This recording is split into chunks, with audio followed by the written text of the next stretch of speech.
I will try to read the second news from Cgtn as I have lost connection.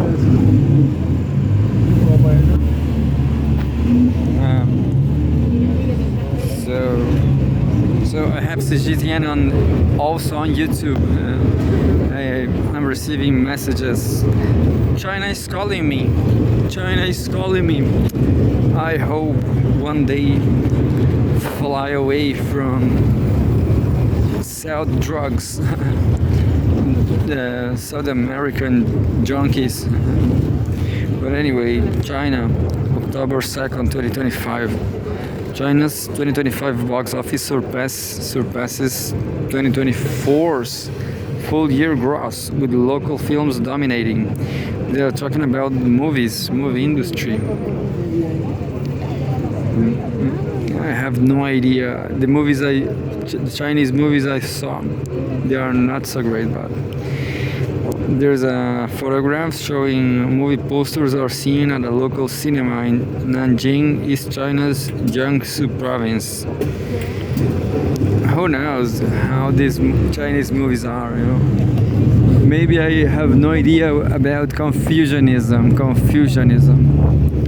China's 2025 box office has already eclipsed last year's total, marking a major milestone for the market as the National Day holiday gets underway.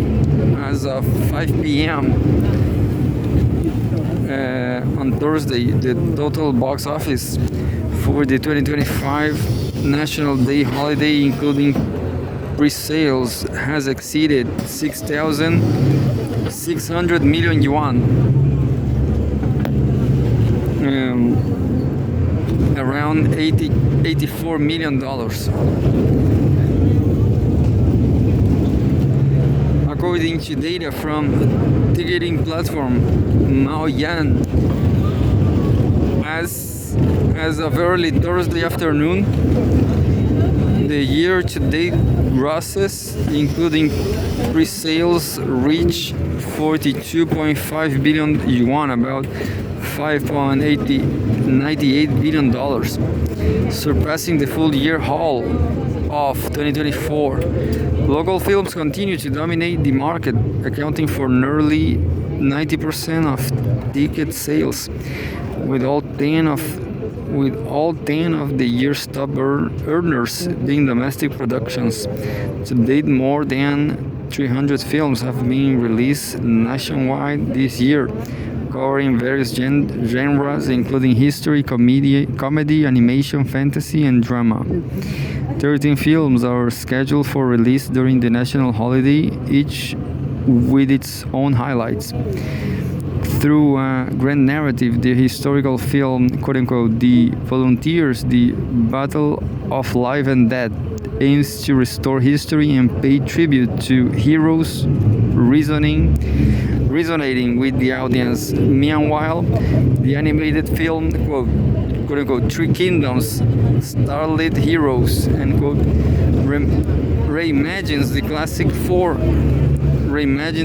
from an innovative perspective, appealing to both parents and children. Chinese films going global.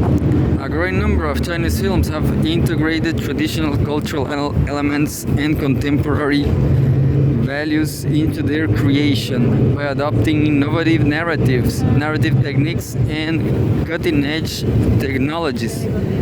The films align with the aesthetic tastes and spiritual pursuits of Chinese viewers and hold the potential to reach the global market, with a number of films gaining popularity among overseas audiences.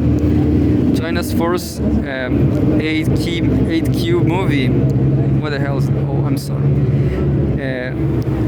8,000 or 8K movie. I never heard about it. China's first 8K movie shot in space, titled quote-unquote Shenzhou 13, has been screened in countries such as the UK, Pakistan, Nigeria, and Mexico, enabling international audiences to gain a deeper understanding of China and the lives and aspirations of the Chinese people.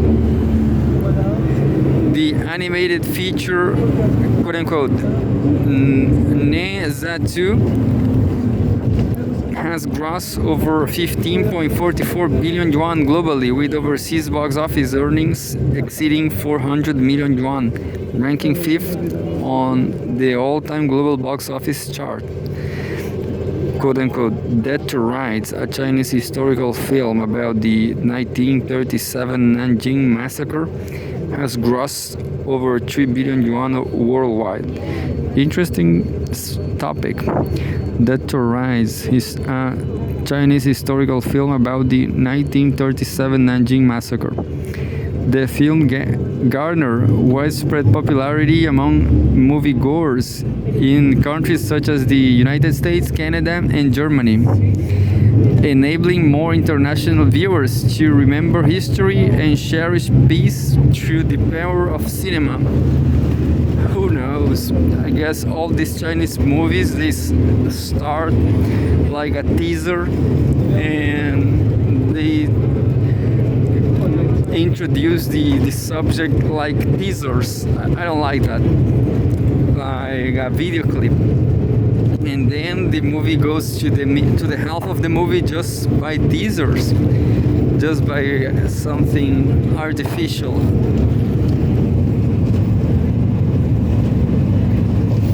So I guess Chinese movies are not so great, but anyway. New momentum for economic growth. Since 2025, China's film industry has been transitioning from a single box office economy to a diverse consumption ecosystem.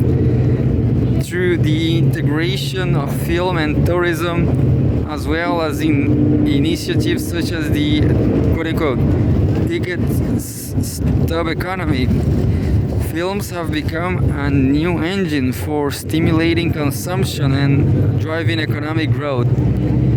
The quote-unquote ticket stub economy refers to a model in which tickets from transportation services, cultural and tourism activities, and sports events can be used to enjoy discounts, redeem points, or unlock other benefits in the course of subsequent spending. This year, the National Film Administration and China Media Group jointly launched the quote-unquote China Film Consumption Year, rolling out a series of activities to fully leverage the positive role of films in boosting consumption, develop the quote-unquote ticket stub economy, and inject new momentum into economic development. Meanwhile, cities and provinces such as Beijing, Jiangsu, Zhejiang, Fujian, Henan, Hubei, Sichuan, and Yunnan have pooled resources to launch quote-unquote film plus food consumption subsidies, empowering the development of local cultural tourism, catering, and related sectors. You know, something similar happens right here in Chile, in Quilpue, because there's some church that gives you. I'm going to research about how to say afternoon breakfast. In Portuguese, you say afternoon coffee.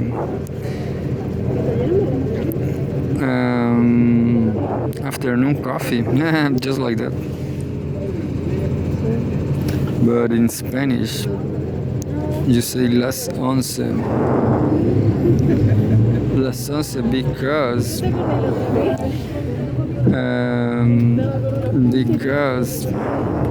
of 11 o'clock. No, that's creepy. Quilpue, they give you food at afternoon, and then you have a lot of time to go to the movies. would be great. It will attract a lot of people, and people like me, and to go to the movies. Well, I guess there's not much to read from. I will read some South China Morning Post,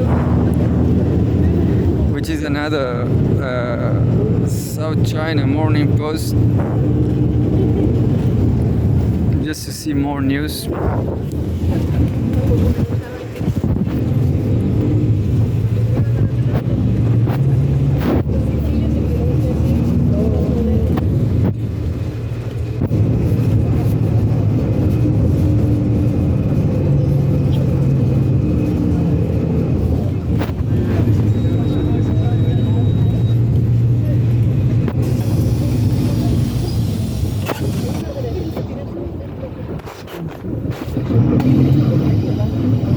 Nothing really interesting. There's a news about U.S. U.S.-China relations. South China Morning Post. U.S. Treasury chief sees